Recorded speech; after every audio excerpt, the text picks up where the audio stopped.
আজকে কিন্তু সকাল থেকে এখানে অনেক বেশি বাতাসে তো মনে হচ্ছে সব উড়াই নিয়ে চলে যাবে। আর এর মধ্যে আমি আমার বারান্দা থেকে সব কাপড় চোপড় নিয়ে চলে এসেছি। আম্মুর সাথে কথা বলতেছিলাম, আম্মু বলল ঠাকুরগাঁতেও 2-3 দিন থেকে অনেক বেশি বৃষ্টি হচ্ছে, জাস্ট আজকে একটু রোদ উঠেছে হালকা।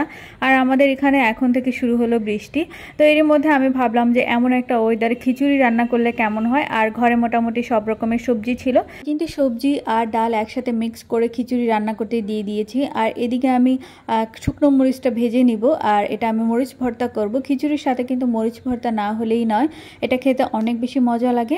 সাধারণত এই মরিচ ভর্তাটা করতে পারি না, আমার হাত অনেক বেশি জ্বলতে থাকে, তবে আজকে সাহস করে করেই ফেললাম, কারণ আমার হাজব্যান্ড বাসায় নাই আর সে বাসায় আসতে আসতে অনেক লেট হয়ে যাবে। আমি মোটামুটি ঝাল অনেক কমই খেতাম, তবে এখানে আসার পর থেকে আমার ঝাল এত বেশি ভালো লাগে, শুকনো মরিচ হোক অথবা কাঁচা মরিচ হোক, আমার অনেক বেশি ভালো লাগে ঝাল খেতে।